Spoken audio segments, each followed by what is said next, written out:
gars, ça va ou quoi? Depuis le temps, quoi de neuf? Ah là là. Bah, comme vous avez pu le voir, on se retrouve aujourd'hui à bord d'un Mégane 4. Ouais, petit Mégane 4 bien sympathique.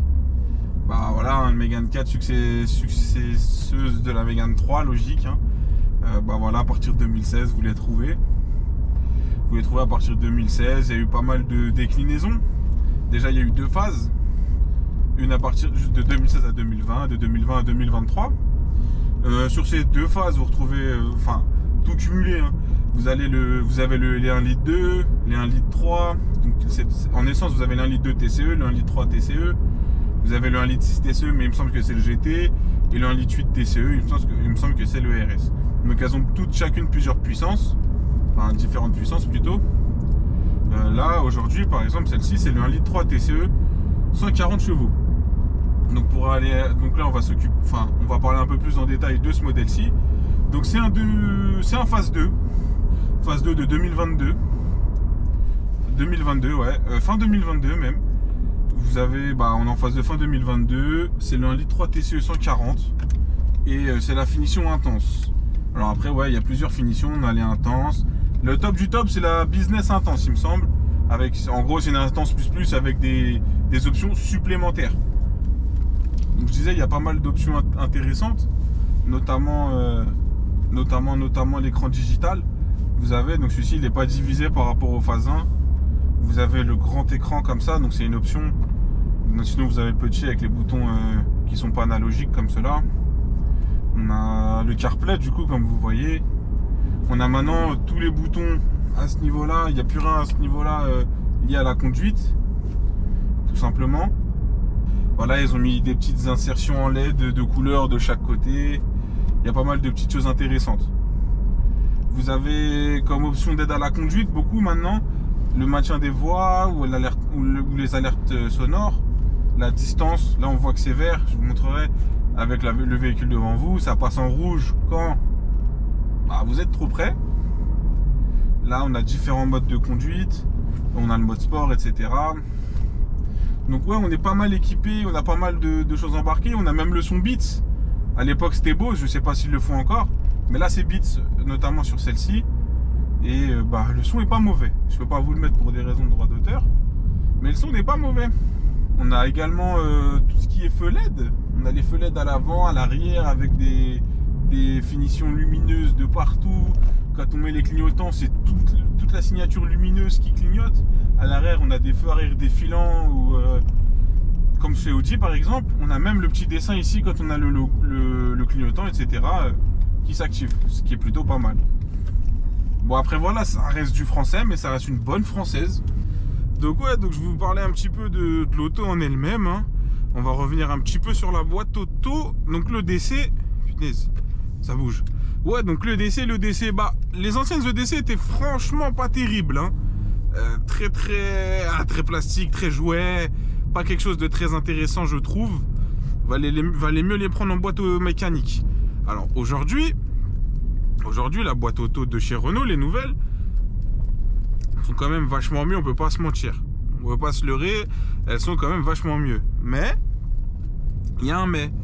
Je sais pas si vous allez l'entendre, elle commence déjà à bruiter alors qu'elle a que 45 000. Je sais pas si on se rend compte. Elle fait une espèce de bruit de très bizarre.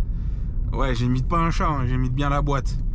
Et par contre, elle est super réactive.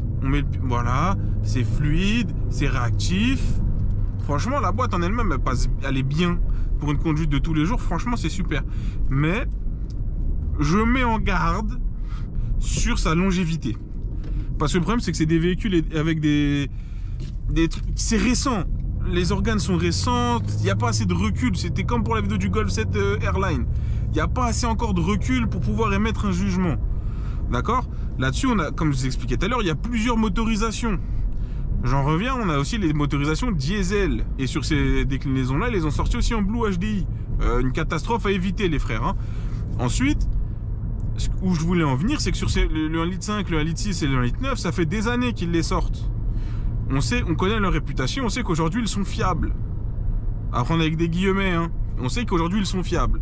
Aujourd'hui, sur les déclinaisons essence, Le 1 litre 2, les frères, no way, hein, plus jamais de votre vie. Hein. C'est ça, problème de segmentation, de compression, de turbo, de consommation d'huile, de consommation d'eau.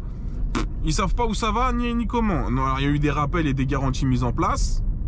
Mais vraiment, les gars, à fuir. Même si on vous la donne, vendez-la. À fuir. C'est le genre de voiture avec lesquelles on reste marié. Dans le sens où elles sont impossibles à vendre. D'accord? Par contre, ils ont sorti et élaboré sur 1 litre 3. Le 1 litre 3 TSE, par contre, super fiable, super robuste. D'accord? Zéro problème, il y a eu zéro mauvais retour dessus. Ça a 140 chevaux. Alors, c'est pas un foudre de guerre, mais franchement, ça marche bien. Alors après, sur autoroute, ça s'essouffle très vite. Dans le sens où dès qu'on approche les 100-120, après, c'est mou. Il n'y a plus rien dans le sac. Non, après, il n'y a plus grand chose. Il n'y a plus grand chose. Même si on accélère, ça prend des tours, ça souffle, ça brasse de l'air. Vraiment, ça brasse de l'air. Mais par contre, en ville, pour un usage quotidien, franchement, rien à redire. Franchement, rien à redire. Là, j'ai beaucoup de routes de campagne et d'autoroutes, très peu de villes. Et malgré ça, je suis quand même à 7 litres 1, les gars. C'est énorme. Donc, vous voyez où est-ce que je vais en venir? C'est que, ça consomme. Malheureusement, ça reste un moteur essence, on le sait, mais ça consomme. Alors oui, sur des... comment on peut appeler ça? Sur des vitesses type 50, 90, 110 à la rigueur, et 110 avec des guillemets, 110 de manière maintenue dans le sens où au régulateur quoi, ou sans faire de coups d'accélération, etc. Franchement, on s'en sort bien. On tourne à 4 litres, c'est pas excessif. Par contre, sur autoroute à 130, vous tournez entre 6 et 7 litres. Hein. Dès que ça monte, on monte à 9 litres. Voilà, c'est des petits blocs, c'est ça le problème. Donc un plein sur l'autoroute, pour vous donner un ordre d'idée, pour faire Paris-Bayonne, je crois il y a à peu près 800-900 bornes. Je mets un plein quasiment et demi en roulant au régulateur. Après, par contre, c'est comme je disais, ça reste un bon véhicule avec un très bon châssis. Alors, pour ma part, je préférais le châssis de la Mégane 3. Je trouve que celle que j'ai là est un peu joueuse du cul. Enfin, de l'arrière, pardon. Dans le sens où, dès qu'il pleut ou dès que c'est un peu gras, si on attaque un petit peu trop, ça a tendance à partir de l'arrière. Donc, je vous conseillerais, moi, c'est que si c'est pour faire bureau maison, le 1 litre 3 TCE, que ce soit 100, 100 ou 140, c'est largement mais et même amplement suffisant. Après, si vous partez de temps en temps en vacances, c'est très suffisant aussi. Ça fera le job. Par contre, si vous partez comme moi tout le temps au coin de la France, en diesel c'est mieux. Enfin, si vous faites énormément de routes, privilégiez le diesel. Là-dessus, en termes d'assurance, je peux que estimer, parce que c'est pas moi qui l'assure, mais pour un conducteur avec tous ses bonus, c'est une voiture en touriste qui va coûter 60 €, 70 € max. Pour un jeune conducteur, à mon avis en tiers, on doit être à 100, 110, 100 €, je pense. Rien de bien excessif, ça reste des véhicules récents. Après, en termes de prix, ça se trouve aux alentours de 12 000 € pour plus ou moins 100 000 km. Voilà, 12 000 €, on commence à avoir des voitures plus de temps intéressantes, je trouve. Après, on peut en trouver pour moins cher, mais voilà, la question c'est l'état général, l'entretien, c'est toujours pareil. Là, voilà, par exemple, si vous partez sur un moteur essence, c'est un entretien, il faut qu'il soit régulier, il faut que vous ayez un vrai suivi. En vrai, pareil pour un diesel, mais un essence, je pense que ça a besoin d'être un peu plus suivi qu'un diesel, un essence. Après, voilà, c'est que mon avis. Hein. Et un dernier conseil, essayez potentiellement de favoriser une boîte mécanique. Vous serez vraiment peut-être plus en sécurité, dans le sens où il n'y aura pas un surcoût lié à la boîte auto lié de nulle part. En plus, ça, les boîtes mécaniques chez Renault sont en général très fiables, très solides. Franchement, Renault, c'est vraiment pas mal en termes de rapport qualité-prix, parce que pour être un véhicule de 2017-2016 avec pas mal d'options, par exemple celle-ci, j'ai le Keyless Go, bon, maintenant toutes les Renault, mais je m'en vais, les rétros ils se ferment, j'arrive, tout s'ouvre. Enfin, c'est quand même un bon compromis. Je pense que pour une voiture, je dirais pas pour une première voiture, parce que ça à mon avis, hein, toujours, hein, ça reste un beau budget, mais je pense que pour la vie de tous les jours, c'est un bon daily. Je pense que c'est un très bon daily. Les Mégane, je pense que ça reste des meilleurs daily que des Clio. Parce que pour le même prix, vous pouvez choper quasiment un Clio. Voilà. Après voilà, il y a d'autres au-dessus de celle-ci, vous avez d'autres déclinaisons. Le GT Line, le GT, le RS et le Trophy. Et en dessous, vous allez trouver sûrement la Limited, la Dynamique. Je sais même plus comment elle s'appelle.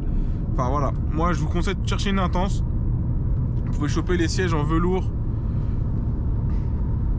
Alcantara, pardon. Si vous avez des questions, n'hésitez surtout pas. Je vous répondrai avec plaisir.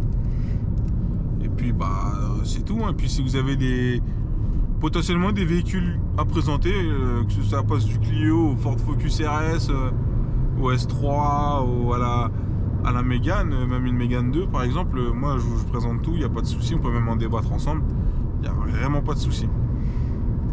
Sur ce, moi je vous laisse, je vous dis à bientôt. Il y a des choses qui arrivent, je sais qu'à chaque fois que je dis la même chose, mais là je suis en train de préparer pas mal de petits trucs, donc on se dit à bientôt et faites attention sur la route, c'est important. Allez, ciao. Peace. Ah, je suis un gosse.